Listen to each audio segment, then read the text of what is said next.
All right, so today we're talking Operation Urgent Fury, October 1983.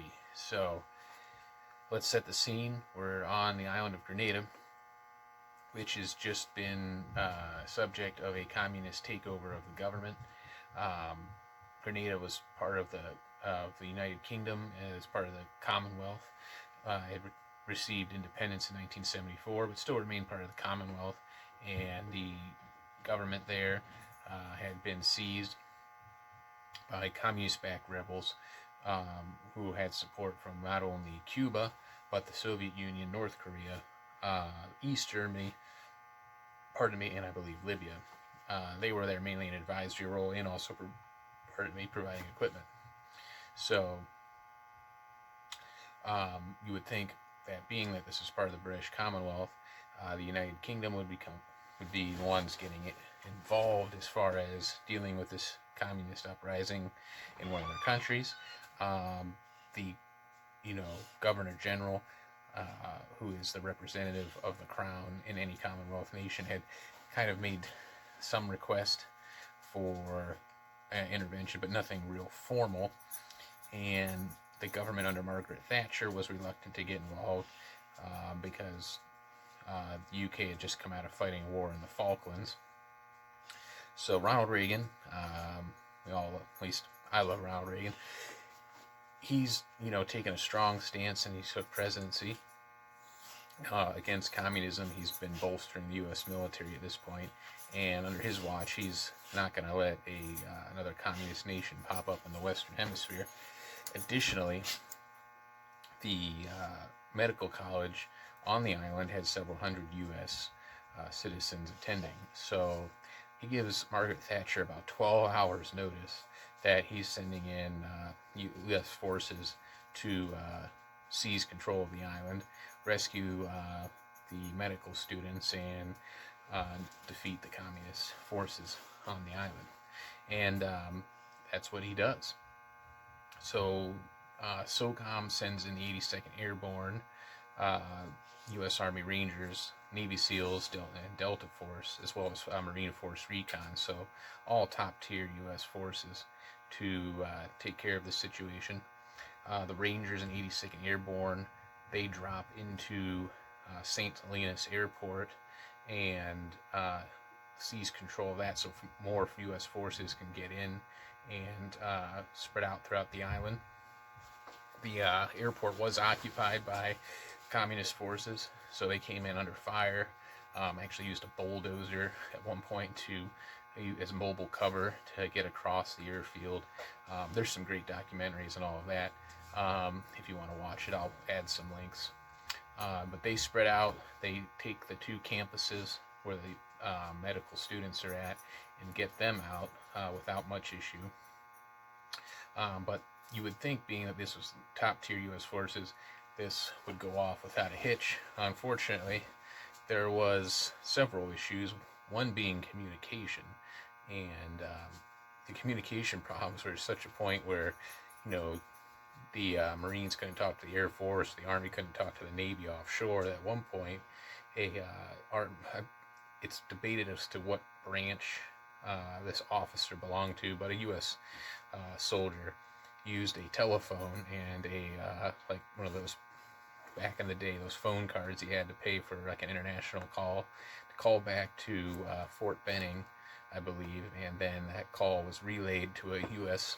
Air Force AC-130 gunship overhead to do an airstrike, because they needed air support on the ground but couldn't radio directly, so he used a phone, payphone, to do so. So kind of interesting story. You can look up, there's some quotes from Dick Cheney on that, where he visited the island after the hostilities had ceased.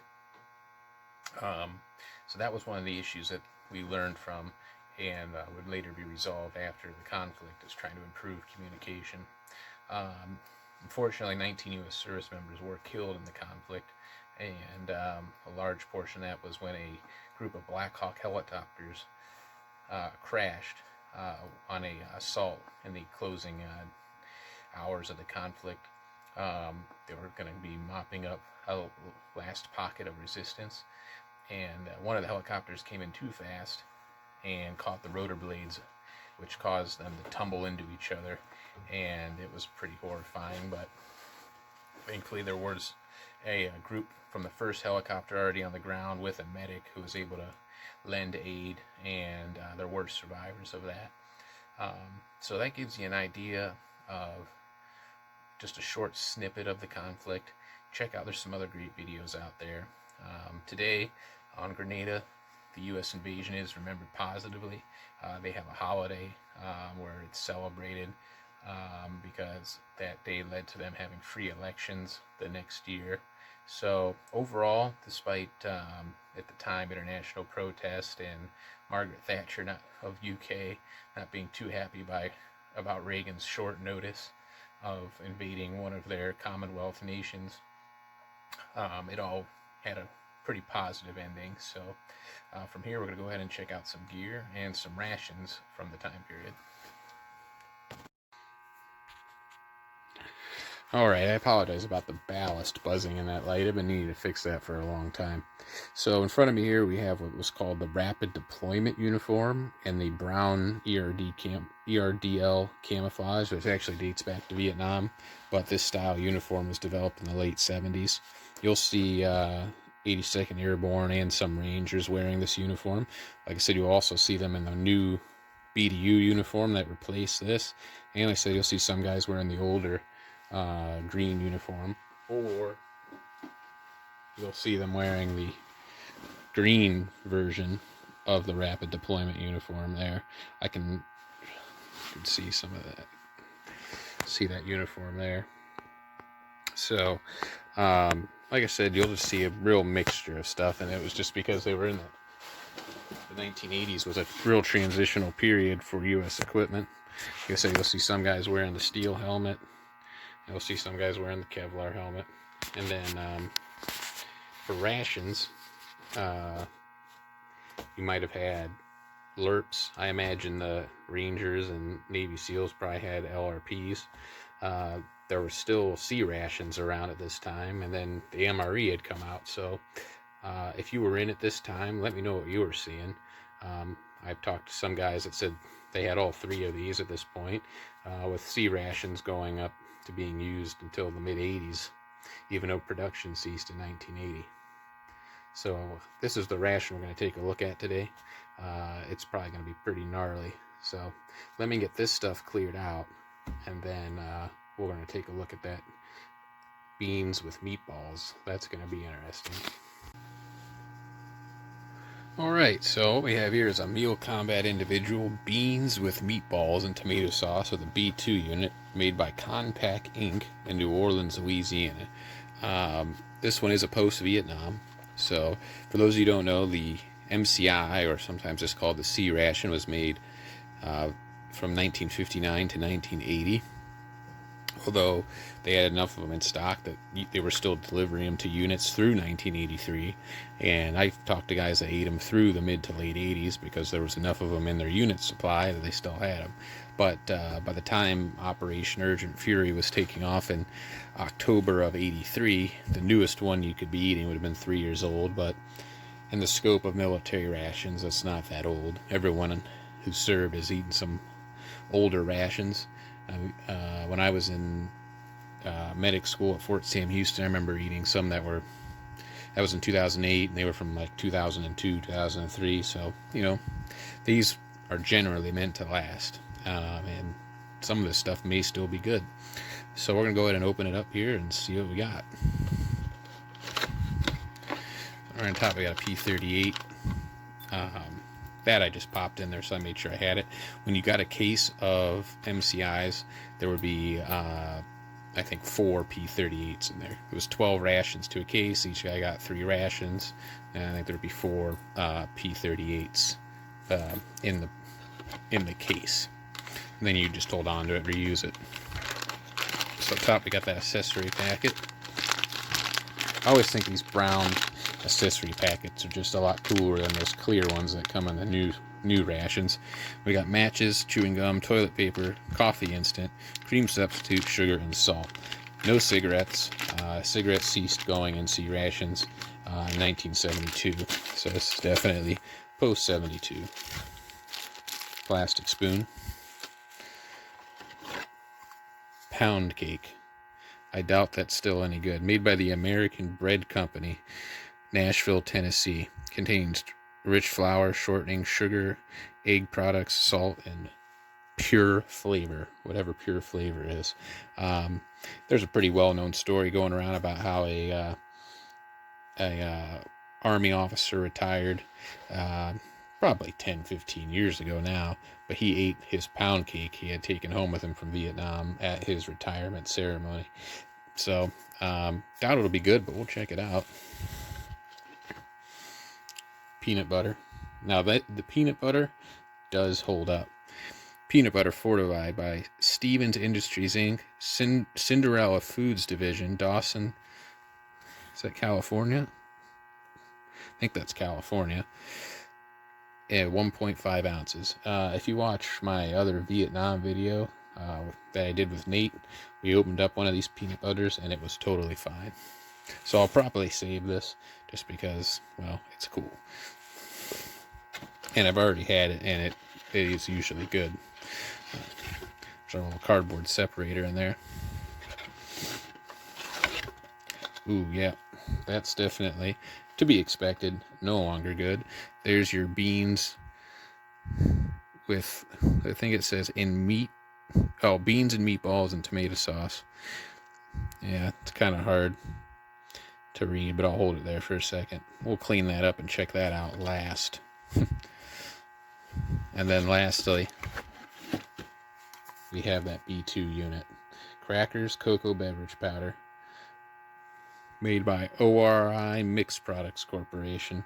And this is 11/77. So someone during Urgent Fury very well could have eaten a ration just like this. So we'll go ahead and get this stuff organized, and then we'll check it out. Alright, so I think we'll start off by checking out this accessory packet. They have a little tear notch up here, so that's how you open it up. Try to keep it neat so you can look at it. Now, Steve always says to smell these when you open them up, so let's see what that's about. It's a very interesting smell. It smells like paper products and mint gum, which is what you'd expect. There's your toilet paper. Oh, now that's cool. Look at that little box of spearmint vintage chiclets. That'll be a great item to hold on to for display.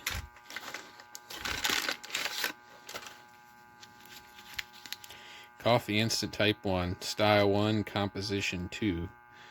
So that's always, no, I think that's still just fine. Cream substitute, dry, non-dairy.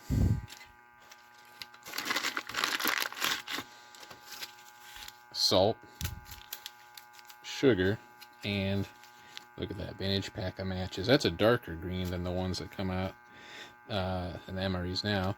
These matches are designed especially for damp climates, but they will not light when wet or after long exposure, several weeks to very damp air. So we'll see if those are any good and try one out. So there's that accessory packet. Alright, well, I guess we'll check out this B2 unit. Maybe we'll get a little Army Mocha going here. Open the can from the bottom. That way we can preserve it for display.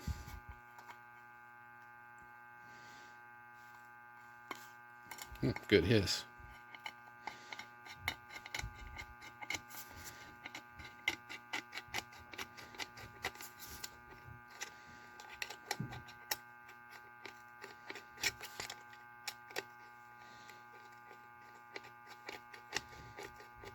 So one thing I will say about the MREs, I don't think they're as cool as these old C-Rats with the cans, but they are a lot faster to open up than using your little P38. But somehow, it's still kind of fun doing this. But if you were actually on an operation and starving, the last thing I think you'd want to do is have to use this little can opener to get it opened up.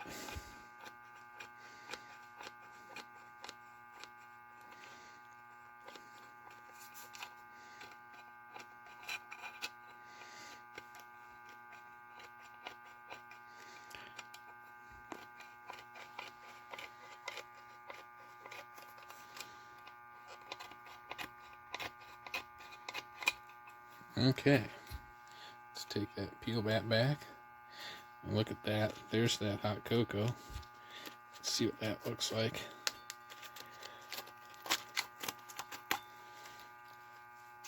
Look at that, just like scrunched up pack of cocoa mix. Ooh, it feels like damp. So I don't know that, yeah, I think air's got to it. I don't know. We'll decide whether I'm going to check this out, but just look at that cool packaging. Cocoa powder, type 1 fortified. DMP Corporation, Mobile, Alabama. Mixed contents with 6 fluid ounces, quarter canteen cup of water. For hot cocoa, add contents to hot water and stir until dissolved. For cold cocoa, mix contents with about 1 fluid ounce of water to make a smooth paste. Then add remainder of cold water and stir till blended. That's interesting. Yeah, it should be like a powder in there, you know, and it's like, feels cakey. So, fortunately, I don't think that held up. And that stuff can be kind of foul when it doesn't hold up. So, there's our crackers. Looks like they gave you, is that it? 3 crackers? I guess you only get 3 crackers when you get the cocoa mix. So, it'll still look totally fine. They smell like chocolate. They just remind me of those like those like crackers you get with a cheese plate. Let's see what that's about. Oh wow, that's still salty and delicious. That's a 1977 cracker, and actually, unlike that 1980 one I opened up, these aren't really stale or anything. That's still totally crispy and delicious. I'm thoroughly impressed by the fact that that cracker is still that good. So, tell you what, let me get some hot water, and I'm going to check out that coffee instant. Alright, so I got some hot water in the canteen cup. We'll start out. I don't know, being how fresh that cracker is, I think I'm going to try the cocoa. We'll find out. We're going to start with just the coffee, though, because this stuff's actually really good if you like coffee, and I hate to waste it. So all this stuff I keep for display. I package it back up in all airtight containers, and that way it can be shared again. Not quite in the same manner, but people can see what originally came in these. Let's check out that. Get that spoon out.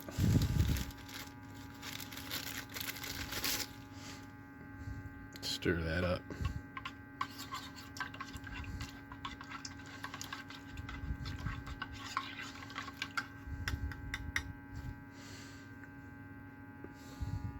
So there's that coffee instant type 1. Well, looks like we gotta get it to reconstitute a little bit more. Something about this old instant coffee is just better than the kind you get now.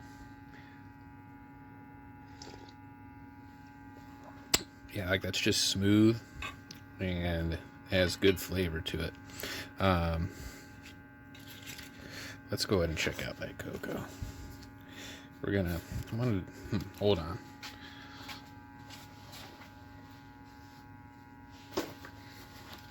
Alright, I want to keep this package nice, because I mean that's just cool. That looks neat. So, try to cut it from the back. And check it out that way. Hey, it actually still looks totally fine. Now, I guess you're supposed to, Steve always says to kind of just taste this on your finger first. There's nothing off-putting about that, and actually it looks totally fine. So, Army Mochaccino, can't really go wrong with that. That's a lot of mix. It really is. That's bigger than a Swiss. Well, I guess it's about the size of a Swiss Miss pouch today, but it just seems like there's a lot more in there. Let's go ahead and stir that up.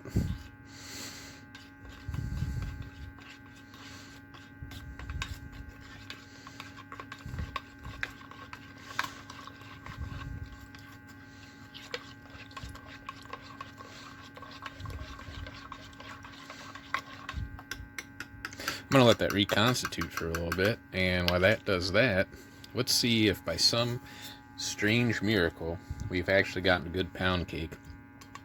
A lot of these C-Ration cakes and rolls have nuts in them, and the nuts just go rancid and ruin them. But this is a pound cake and it doesn't have any nuts, so it's possible it could be okay. Although I know Steve opened one and said it was pretty foul. I think the shortening is what did it in.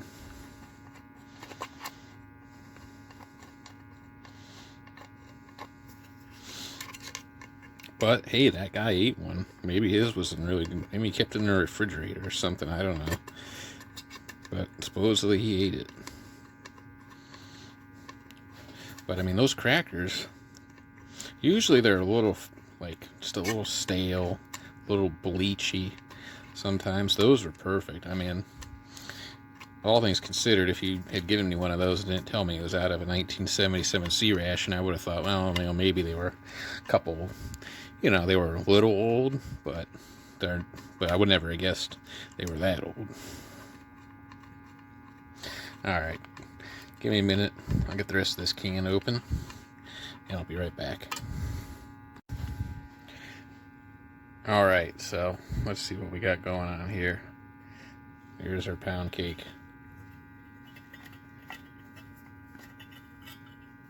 Oh, it's like wet. It's like moist in there. The inside of the can looks totally fine. And actually, I mean, if someone just handed that to you, you wouldn't think it was 40 years old. It looks totally fresh. Let's give it a sniff test. It doesn't smell really like off. I mean, there's something odd about it, but it's not really off-putting. But this wrapper, like your cupcake wrapper, it's wet. But I don't know, maybe that's not a bad thing. I want to keep that away from the crackers. You know, in fact, let's just, I don't want to get nasty. If this is foul, alright, we're just going to take a little piece. There it is, folks. 1977 pound cake.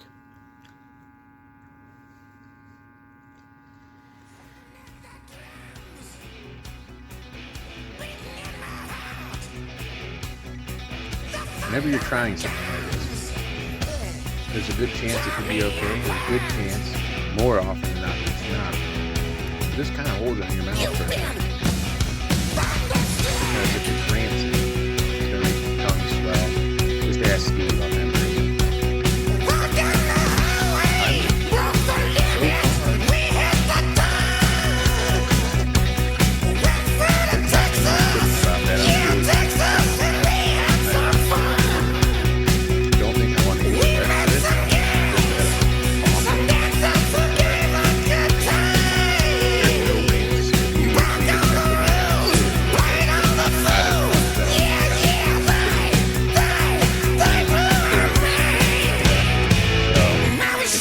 Typically, that's not the case. So this batch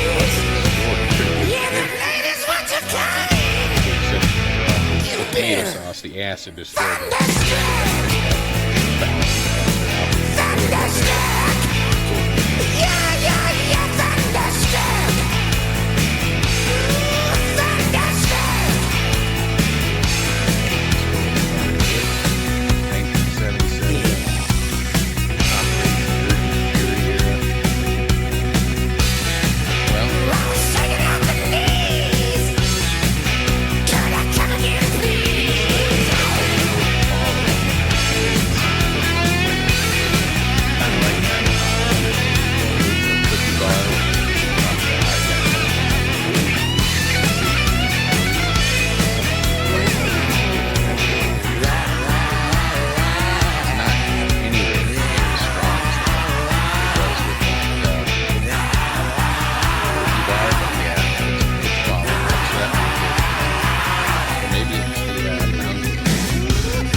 peanut butter, it's like a ultimate survival food. Lasts forever. And it would probably be good on those crackers because amazingly they're totally fine.